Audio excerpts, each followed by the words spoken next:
Que el Eterno y el Todopoderoso le bendiga. Aquí su hermano Sony nuevamente con una enseñanza acerca de la Sagrada Escritura.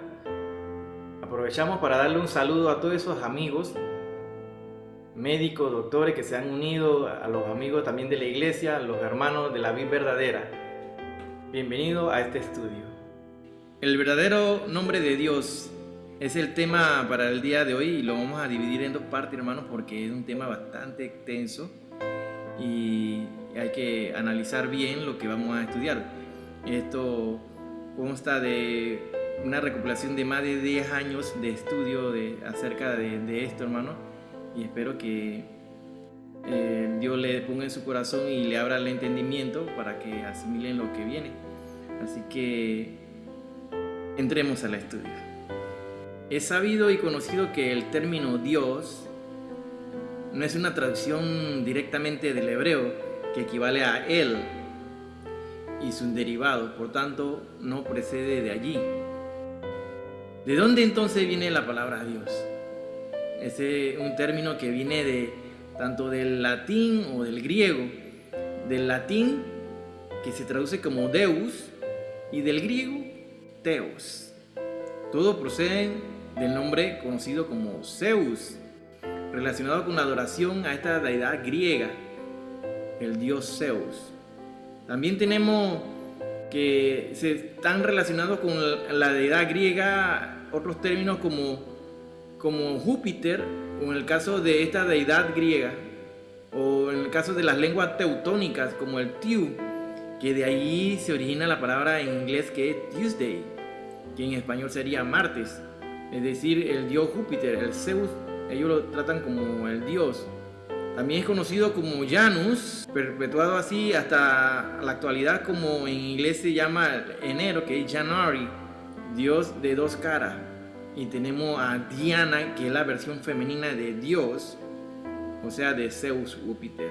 Quiero hacer y recalcar, hermano, en esta ocasión de que con esta enseñanza yo no estoy enseñando una falsa doctrina, y no estoy llevando a que los hermanos crean otras cosas que no están escritas en la Sagrada Escritura, porque la Sagrada Escritura para mí son vitales, muy importantes, pero como científico que soy de naturaleza, estoy llamado también a investigar y a escudriñar las palabras, como dice Primera de Tesalonicenses, el capítulo 5, el versículo 21, donde dice examinarlo todo y retener lo bueno. Es importante que tú sepas que yo no estoy judaizándote tampoco, porque no somos llamados a judaizar, somos llamados a evangelizar, a llevar el evangelio. Y tienen que recordar que hubo un enfrentamiento muy fuerte entre los mismos apóstoles, entre Pedro y Pablo, y casi llegaron a los puños. Fue una riña muy intensa porque Pedro decía que había que convertir a todo el mundo al judaísmo. Y Pablo, por señal de Dios, por el poder de Dios, él le explica, le hace entender de que no somos llamados a judaizar. Y para esto le estoy explicando y le vamos a llevar esta enseñanza. Y no estamos llevando ni enseñando algo diferente. Estamos basándonos en bases históricas que nos ayudan a ampliar nuestro conocimiento. Porque el pueblo sin conocimiento se pierde. En Oseas 4:6 lo dice: mi pueblo pereció por falta de conocimiento. Y a través de la historia, el lenguaje ha sufrido una serie de cambios, alteraciones, lo que llamamos transliteración, y se quedan cortos en la traducción en muchas cosas. Y con eso no estamos diciendo que la Sagrada Escritura se contradicen o no dicen la verdad. La palabra y la revelación están dadas, están escritas allí, pero hay falta de traducción. Hay faltas en las cuales tenemos que recurrir a los libros originales. Pero hermano, hay que ser investigadores, hay que escudriñar, hay que estudiar. Si tú no te alimentas de la Sagrada Escritura, de la palabra de Dios, que es espíritu y es vida, tú no te alimentas de ella, tú vas a ser un cristiano o un creyente anémico. O sea, no tiene ni una base para hablar de la palabra de Dios. Tú debes conocer muy bien lo que estás hablando y lo que estás viviendo. Y entonces, hermanos, tenemos que saber que el nombre al cual nosotros llamamos Dios, o sea, esa palabra Dios, la conocemos desde que nacimos. Por ejemplo, yo la conozco desde que nací. Ese término se ha perpetuado por siglos de siglos, se ha perpetuado ese nombre, pero no es el nombre de nuestro Creador, no es el nombre de nuestro Elohim, no es el nombre de nuestro Adonai. Y con esto no es judaizar, hermano, sino hablar correctamente.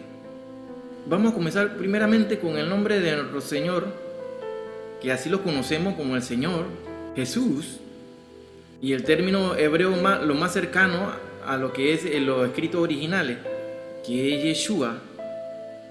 Pasemos a leer el libro de Jeremías, capítulo 16, versículos 19 al 21. Y estas son escrituras ya que vienen del hebreo, hermano, lo que estoy leyendo, ¿ok? Oh Yahweh, fortaleza mía y fuerza mía, y refugio mío en el tiempo de la aflicción. A ti vendrán naciones desde los extremos de la tierra y dirán: ciertamente mentira poseyeron nuestros padres, vanidad y no hay en ellos provecho. ¿Hará caso el hombre dioses para sí? Mas ellos no son dioses. Por tanto, he aquí, les enseñaré esta vez, les haré conocer mi mano y mi poder, y sabrán que mi nombre es Yahweh. En Levítico 18:30 nos dice así: guardad pues mis ordenanzas, no haciendo las costumbres abominables que practicaron antes de vosotros, y no os contaminéis en ella, yo Yahweh vuestro Dios.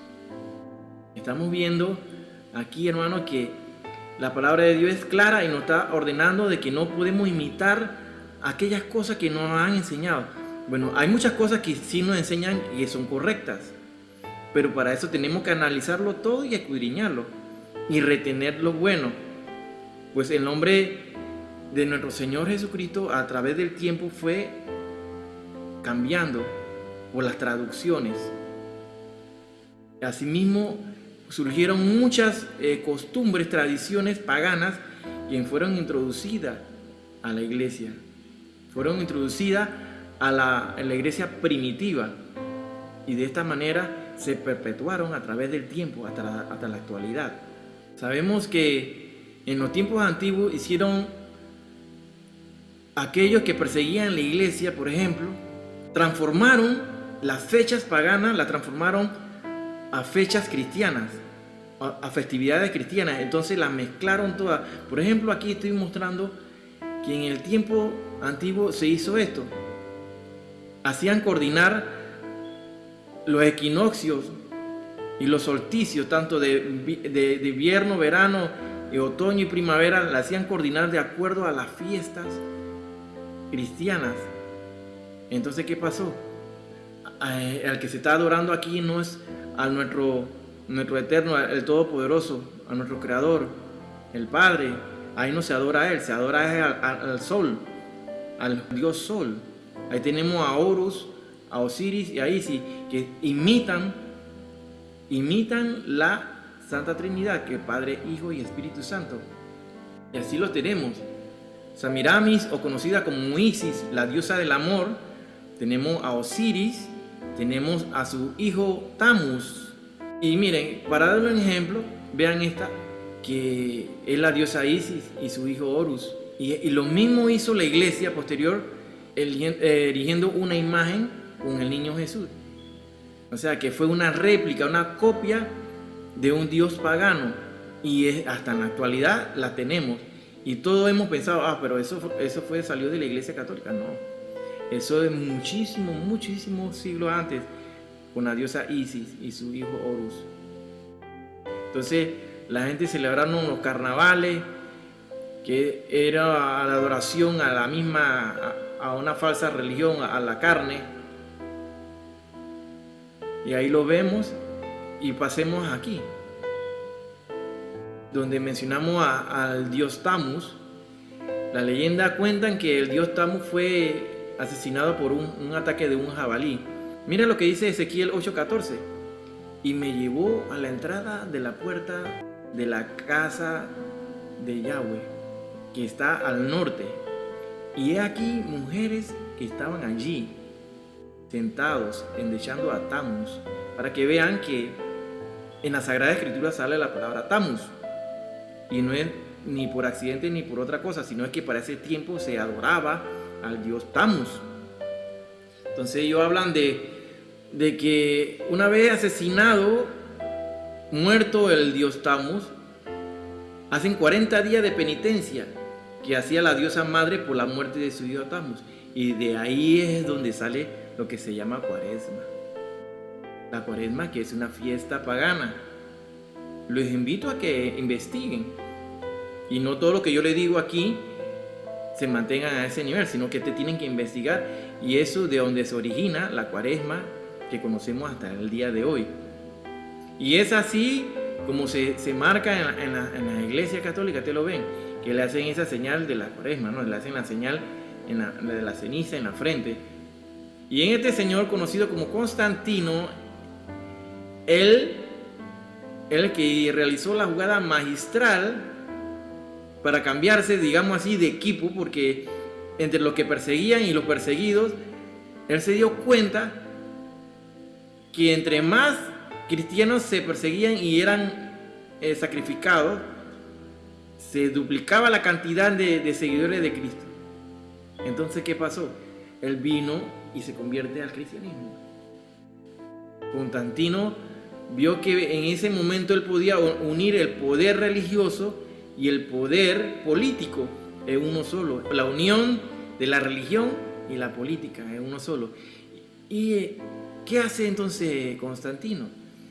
Él comienza a introducir todo el paganismo que era babilónico en la misma iglesia. Él comienza a mezclar todas las fechas y fiestas religiosas paganas, las mezcla con las fiestas cristianas. Y entonces hace una mezcolanza que hasta el día de hoy tenemos eso. Tanto de las fiestas, las diferentes fiestas que podemos mencionar más adelante. En Ezequiel 36:23 dice: y santificaré mi nombre, mi grande nombre, profanado entre las naciones, el cual profanasteis vosotros en medio de ellas, y sabrán las naciones que yo soy Yahweh. Dice Yahweh, el Señor, cuando sea santificado en vosotros delante de sus ojos. Mire que, hermano, ahí está claramente que el nombre de Dios ha sido profanado. Y en 1 Corintios 10:21 dice: no podéis beber la copa del Señor y la copa de los demonios. No podéis participar de la mesa del Señor y de la mesa de los demonios. ¿Qué quiere decir esto, hermano? Quiere decir que si eres frío o eres caliente, no puedes estar en dos sitios al mismo tiempo. Así que si eres tibio, te vomito, dice la Sagrada Escritura. Y hay muchas fiestas que se han llevado a cabo, así como la fiesta de San Juan, en las cuales son fiestas, en realidad, fiestas paganas. Y así se hacen coordinar las fechas de diferentes fiestas paganas con las fiestas religiosas o fiestas cristianas. Por ejemplo, tenemos aquí la Semana Santa, que es una fiesta al dios Tammuz que hicieron coordinar, y parecer que es la misma fiesta, le hicieron sincronizar con una fiesta religiosa de la iglesia. Aunque la Semana Santa no es algo que es bíblico, no sale en la Sagrada Escritura, eso no está. Y así, hermano, de esta manera, la Semana Santa no es bíblica. El domingo de resurrección coincide con la resurrección de Tammuz. Y podemos ver que en el calendario judío se incluye un mes que lleva el nombre de Tammuz. ¿Lo sabía usted? Aquí está lo que habíamos hablado anteriormente en Ezequiel 8:14. Las mujeres estaban endechando a Tammuz, así lo dice la palabra de Dios, la Sagrada Escritura. Y aquí lo que estamos viendo es la diosa Isis, que desciende del cielo y cae sobre el río Nilo en forma de un huevo. Al momento de salir la diosa Isis, ella convierte un ave en un conejo que pone huevos. Estos huevos se relacionan con la fertilidad, y sabemos que los peces llegan a tener hasta 10.000 huevos. Y aquí podemos ver el ejemplo de la mitra, de donde sale esa forma de boca de pez, recordando y señalando de que los peces producen más de 10.000 huevos y haciendo una remembranza de la diosa Isis. Y aquí se origina una cosa, una tradición, una costumbre que se ha llevado por buen tiempo y que se habla de la fiesta de los huevos de Pascua. Y si conocemos de dónde se origina esta costumbre, vamos a ver que estos huevos recogidos se cubrían de sangre de niños sacrificados en el día de resurrección. Y por eso se le daba este color, diferentes colores, porque representan en la sangre de los niños. Aquí vemos los huevos de diferentes colores y con diferentes dibujitos, y son fiestas que se han introducido en nuestra sociedad, en la iglesia, y mucha gente celebra este tipo de fiestas sin saber qué es lo que están celebrando. Que si supieran el origen de las mismas, no lo hicieran. Los huevos entonces se convierten de esta manera en una maldición que desconoce la gente. En Levítico 18:30 dice: guardad pues mi ordenanza, no haciendo las costumbres abominables que practicaron antes de vosotros, y no os contaminéis en ella. Yo, Yahweh, vuestro Elohim. La Sagrada Escritura es clara, hermano. Aquí lo está diciendo.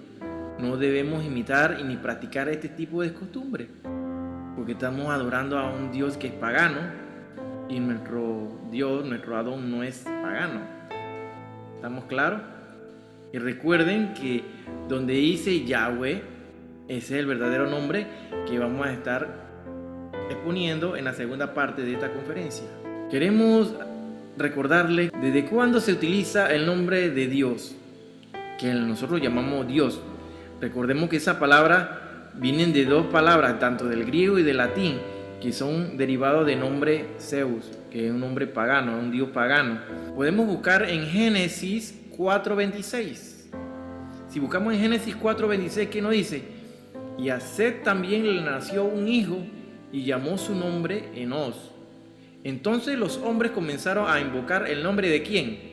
De Yahweh. El nombre de Jesús no es un nombre hebreo, y tú lo puedes buscar ya sea mediante referencias de historiadores de la época como Flavio Josefo, que lo hemos mencionado anteriormente. Pues este nombre no aparece ni siquiera en los relatos del Talmud judío tampoco. Entonces, ¿de dónde viene este nombre? Jesús. Este nombre Jesús no tiene interpretación, mas se nos ha enseñado que sí, que quiere decir salvación, salvador. Pero tenemos que estudiar que cada nombre tiene siempre un origen etimológico. ¿Y qué es un origen etimológico? O sea, la etimología estudia el origen de las palabras. Entonces, por lo tanto, la palabra como tal, Jesús, no tiene un origen etimológico, no tiene un significado como tal. Aquí vemos en Génesis 4:26 que desde esa época se comienza a utilizar el verdadero nombre de Yahweh, que es el nombre de nuestro Adón, de nuestro Creador, Yahweh. Desde la tercera generación de Adán se comienza a pronunciar el nombre, cuyo nombre fue oculto por mucho tiempo fue oculto, y de eso hablaremos en la segunda parte. Y en Isaías 52:6, mire lo que dice: por tanto mi pueblo conocerá mi nombre por esta causa en aquel día, porque yo mismo que hablo, he aquí estaré presente. Este es el libro del profeta Isaías. Mi pueblo conocerá mi nombre. ¿Quién está hablando ahí? Yahweh. En Isaías 42:8 dice: yo, Yahweh, este es mi nombre, y a otro no daré mi gloria, ni mi alabanza a esculturas. Es importante estudiar el origen de las palabras, el origen de dónde se origina. Es importante estudiarlo, hermano, porque este nombre es único, propio y singular. No hay otro nombre como él. Yahweh es su nombre. ¿Desde cuándo entonces se le comienza a demostrar al hombre que su nombre era dado por él mismo y no un nombre que el hombre le haya dado a Dios, al que nosotros llamamos Dios? ¿Desde cuándo se conoce eso? Bueno, tenemos que recordar a Moisés. en la zarza ardiente, que no se consumía. Cuando se le aparece Yahweh a Moisés, él dice, la zarza ardiente, y cuando me pregunten cuál es tu nombre, ¿qué le responderé? Eso fue lo que preguntó Moisés, ¿cómo lo voy a presentar al pueblo de Dios? Y respondió Yahweh a Moisés, yo soy el que soy. Y dijo, así dirás a los hijos de Israel, yo soy me envió a vosotros, el Elohim de vuestros padres, el Elohim de Abraham, el Elohim de Isaac, el Elohim de Jacob. Y es así como se escribe, hermano. Como podemos leer de derecha a izquierda, la primera letra es la Yod, después le sigue la Hei, después sigue Vav, después sigue Hei, que equivalen, llevándolo al español, sería la Y, la H, la V y la H. Ese nombre, si tú lo quieres pronunciar en español, ni siquiera la puedes pronunciar. ¿Por qué? Porque no tiene vocales, ¿verdad? Pero más adelante, como vamos a explicar, esa puntuación se lo dieron a un grupo de escribas, que fueron los que se encargaron de darle la puntuación y la situación y la aparición de vocales para darle sonido al nombre. Pues desde el principio, desde el profeta Elías, nunca se ocultó el nombre. El más, Yahweh exigía que se le pronunciara su nombre, pero el hombre siempre comenzó a introducir otros nombres. Y dijo, así dirás a los dioses de Israel, yo soy me envío a vosotros, el Elohim de vuestros padres, el Elohim de Abraham, el Elohim de Isaac, el Elohim de Jacob. Esto se podría traducir como seré el que seré o yo seré el que resultaré ser. Nombre que por cierto se relaciona con yo soy el que soy, que denota la autoridad futura con que Dios hará su voluntad. En Éxodo 3:14 dice, y respondió Yahweh a Moisés, yo soy el que soy. Dijo, así dirás a los hijos de Israel, yo soy, me envió a vosotros. En Éxodo 3:15, además dijo Dios a Moisés, así dirás a los hijos de Israel, Yahweh, el Dios de vuestros padres, el Dios de Abraham, Dios de Isaac, Dios de Jacob, me ha enviado a vosotros. Este es mi nombre para siempre.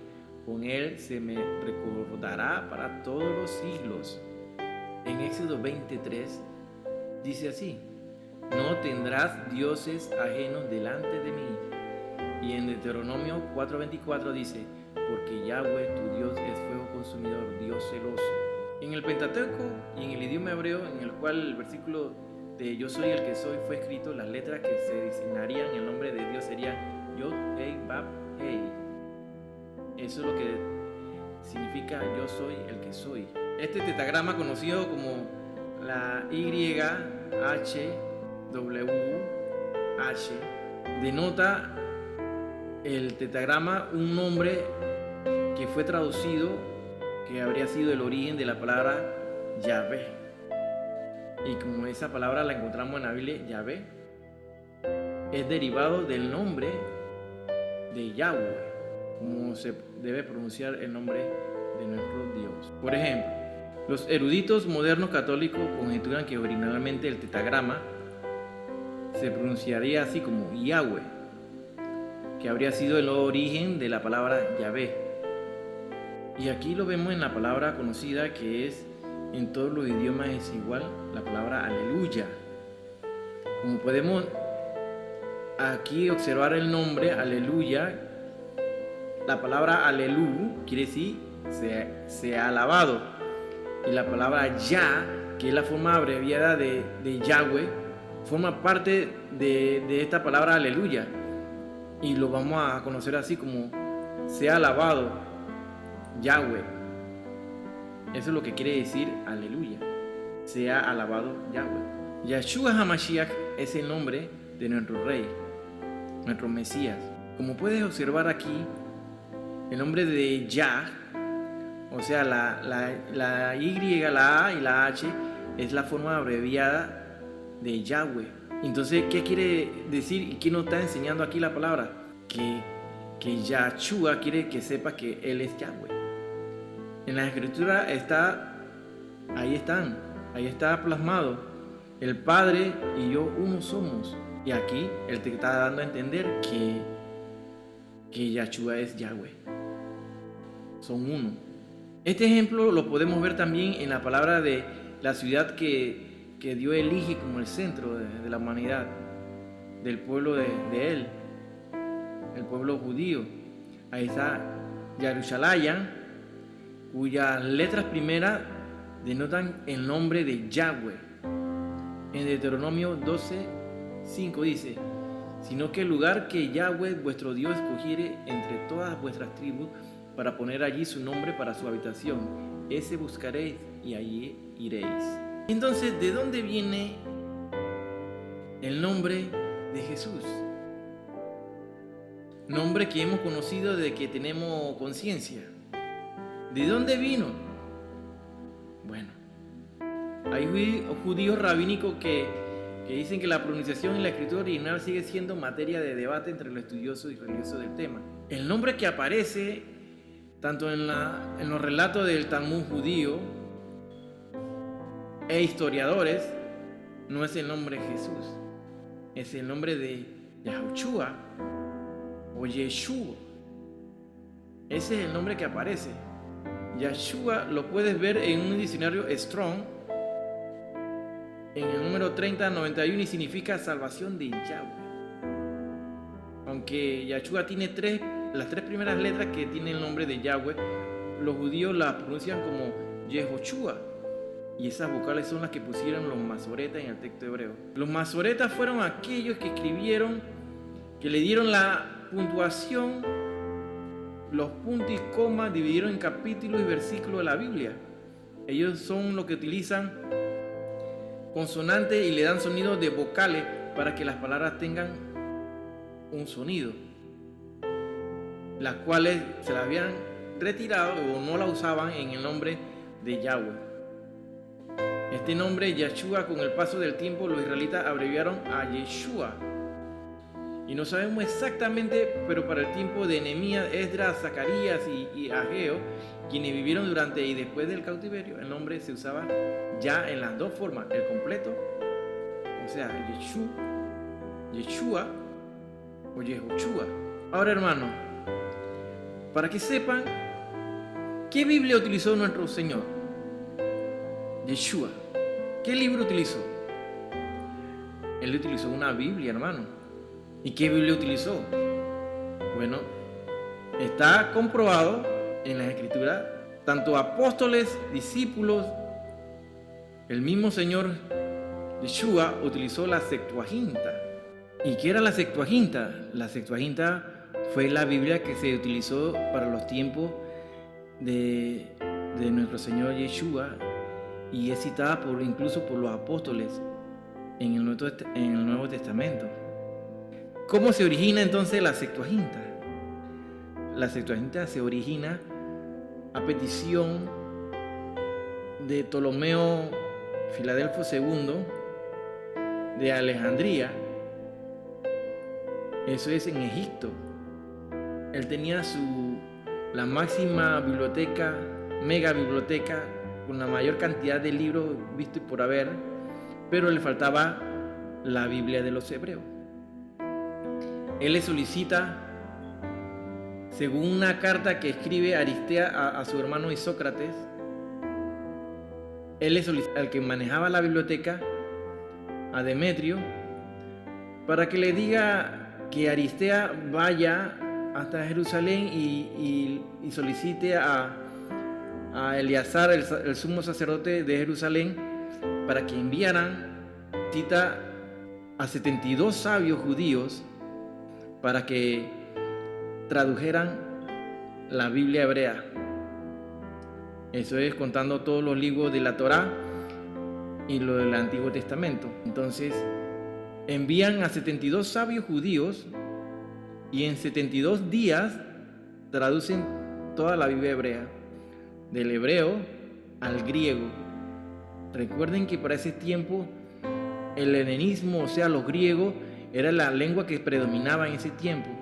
Entonces solicitan la creación de esta Septuaginta, o conocida redondeada a número 70, el libro de los 70, donde estaban todas las escrituras sagradas, las sagradas escrituras del Antiguo Testamento y el Pentateuco.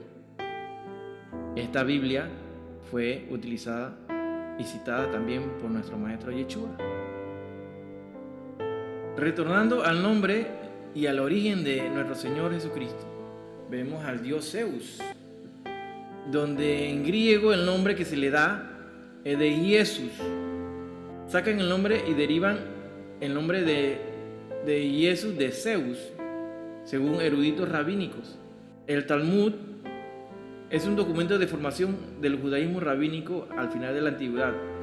Él es el texto de mayor autoridad para los judíos después de la Biblia hebrea, o sea, la Tanakh. Se trata de una extensa compilación de la ley oral, en este caso la Torá, mientras que la Torá es la ley escrita. En otras palabras, es la interpretación oral de la ley escrita preservada anteriormente, solo en la memoria y transmitida oralmente. Hay dos versiones: el Talmud palestino, concluido hacia el siglo IV de la era común, y el Talmud babilónico, concluido hacia el siglo VI de la era común. Este último es el más extenso y es el más estimado. Está constituido por dos partes compiladas en dos etapas. La más antigua es la Mishnah y la posterior es la Gemara. Aquí vemos cómo Constantino crea el nombre, porque fue él el que crea el nombre, y hace una mezcla tanto de griego y el Krishna, y ahí se saca el nombre de Jesucristo. El Talmud, como lo hemos dicho, no registra este nombre. Entonces, el nombre de Yahweh está también el nombre de Yeshua. Ahora vemos que el otro ejemplo, podemos dar un ejemplo de Yahushua, hijo de Yahusadek, o Yeshua, hijo de Yosadek, que constituyen la misma persona, pero una es su nombre corto y el otro es el nombre completo. Y de ahí se comienza a derivar el nombre que se le dio mal dado a la traducción al español como Josué, pues el nombre real de Josué vendría siendo Yahushua. Ese es el nombre real en la mal traducción que se hizo por el nombre de Josué.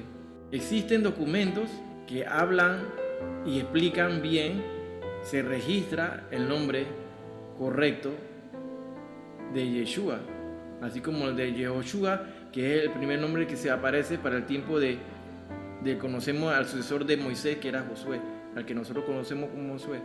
A Josué se le dio ese nombre de Yahushua. Me imagino que todos han escuchado en alguna ocasión sobre los códigos de la Biblia, los códigos de las Sagradas Escrituras. Así que los códigos de la Escritura son no más que palabras que se encuentran y que se forman contando a un mismo número de letras de distancia una de otra, lo que se le puede llamar también códigos equidistantes. En la Torá conocemos que la Torá constituye lo que es el Pentateuco, constituye de los 5 primeros libros. Así vemos el libro de Génesis, conocido como Bereshit, vemos a Éxodo, conocido como Shemot, a Vayikra, conocido como Levítico, Bamidbar como Número y Devarim como Deuteronomio. Comenzando con Bereshit, Génesis, desde la primera Tav, o sea que es la primera letra T, y contando cada 50 letras se forma la palabra Torah. Mire, pongan atención. Lo mismo se vuelve a repetir en el libro de Shemot, o sea, el libro de Éxodo, que contando cada 50 letras desde la primera T se forma la palabra Torah. En Levítico, comenzando desde la primera letra Yod y contando cada 8 letras se forma la palabra Yahweh. Y en el libro de Números, comenzando con la letra número 14, que es la Hei, y contando cada 50 letras nuevamente vemos la palabra Torah. ¿Qué estamos viendo aquí, hermano? O sea que en medio de la Torah está Yahweh. Y esto es solo un ejemplo para ilustrarles lo que vamos a ver mucho más adelante. Porque existe, mi hermano, la posibilidad de que esto coincidiera así, una en millones de probabilidades. Pero la palabra de la Sagrada Escritura, inspirada por el Espíritu Santo, es exacta y demuestra que la mente de Dios va superior, mucho más allá de la mente del ser humano. donde el ser humano piensa que lo sabe todo y lo conoce todo, ni siquiera le llega a los talones a la mente de Dios. Porque ¿quién va a crear un libro con estos códigos hace más de 4000 años? ¿Quién? Solamente la mente de Dios. Hasta aquí hemos visto que Yeshua es derivado de Yahushua, pero hay quienes dicen que el nombre del Salvador es Yahshua. Entonces existe una disputa entre si es Yahshua o Yeshua. Los que defienden que el nombre de Yahshua es así se basan en que en las primeras letras de su nombre describen el nombre de Yahweh. Pero sabemos que en la actualidad en el hebreo moderno se pronuncia Yeshua. Ese es el nombre de Jesús. Y es el que se registra en el Talmud, porque en el Talmud judío registra de que Yeshua hacía milagros en nombre de Yahweh. Así mismo está escrito. Yeshua imponía las manos y realizaba milagros en manos de Yahweh. Tanto es así que entre los mismos judíos existen diferentes acentos. Podemos buscarlo en el ejemplo de que cuando crucifican a nuestro Señor, nuestro Mesías, Pedro trata de esconderse entre la multitud de la gente y la gente le dice: tú eres uno de ellos, porque habla como ellos. O sea que los de Galilea tenían un acento diferente a los de Judea. Por darte un ejemplo, el acento era diferente. Pero en este momento ya sabemos que el correcto nombre de nuestro Salvador, nuestro Mesías, es Yeshua. Ese es su nombre. Como ya dijimos antes, originalmente Yahushua con el tiempo se abrevió a Yeshua. Y cuando tradujeron la escritura hebrea al griego, en la versión de los 70, lo escribieron Jesús. Después los romanos tomaron esa versión griega del nombre y lo escribieron como Jesús. Así fue escrito todavía en la versión del oso, o sea, en la traducción de Casiodoro de Reina, donde también viene la Reina Valera. Cabe mencionar que la J no existía, sino que la letra I le hicieron una curvita como un adorno, pero se seguía pronunciando como I. Y así se pronuncia todavía en polaco. En qué momento los españoles comenzaban a pronunciar esa I con una curvita con un sonido de G. Y no es de este estudio al decirlo, pero los españoles le dieron un sonido de G. Así también la U se originó de la B. La letra B es otra que conocemos como una V. Antes tenía dos sonidos, la vocal U y el de la consonante V. Solo fíjese en su nombre, V. Y la W se llama W porque eran dos U juntas. Yeshua en hebreo significa salvación o salvación de Yahweh. Eso es lo que es el significado. Pero aquí sí estamos viendo el origen etimológico del nombre de nuestro Mesías, Yeshua. Porque si buscas el nombre de Jesús no tiene ningún origen etimológico. Porque en el griego ese nombre no tiene ningún origen. Esto lo podemos buscar incluso en el Strong, en el número 3442. Que es un diccionario que nos puede denotar y nos da los significados. Es una palabra usada regularmente en hebreo de donde se origina, pero Jesús no significa nada, no tiene ninguna raíz etimológica en griego.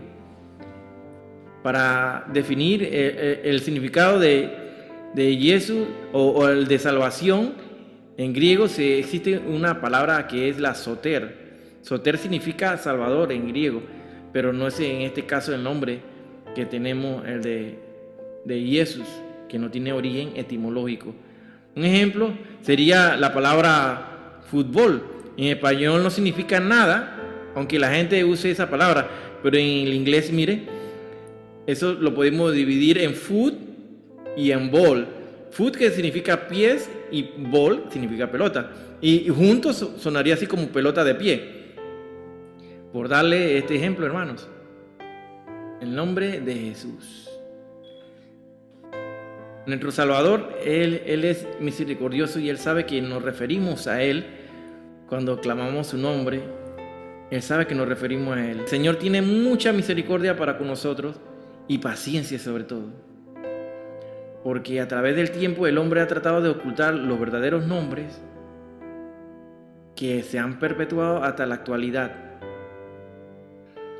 Pero sepamos que todo esto tenía que darse, porque el enemigo siempre trata de confundir y crear divisiones, o que algo que sea verdadero se crea una leyenda o una historia que está en duda. Y eso es lo que ha hecho el enemigo, confundir al pueblo de Dios. Y si el pueblo de Dios no estudia y escudriña la Sagrada Escritura, créanme que están perdidos. Si no se estudia y se escudriña la Sagrada Escritura, créanme que se cumple lo que dice Oseas 4:6: mi pueblo pereció por falta de conocimiento. Hay mucha gente que puede estar mucho tiempo en la iglesia, pero no se dedican a estudiar o a investigar, que por desconocimiento entonces cae en error o ignorancia, lo llevan a cometer errores y no cumplir la palabra de Dios como debe ser. Aquí vemos el nombre de Yeshua con su puntuación, como se pronuncia en la actualidad por los hebreos, por los judíos. Yeshua. Recuerden que el lenguaje que hablaba nuestro maestro era arameo. El arameo era un lenguaje que viene de Siria, y ese arameo previo pasó por el hebreo, el paleohebreo, y va cambiando a través del tiempo. Pero en el arameo se habla que el nombre abreviado de nuestro maestro era Yeshua, que en la actualidad lo mencionamos como Yeshua. Eso es durante el siglo I después de Cristo. Se describe que el nombre de nuestro Señor es Yeshua, o Yeshua como se pronuncia en la actualidad. Espero que le haya agradado mucho esta enseñanza, hermano, y sea de aprovechamiento para su vida espiritual. Los esperamos la próxima semana en la segunda parte, en la continuación de este estudio, que es muy interesante. Y aquí estaremos, si Dios lo permite y si Él no ha venido.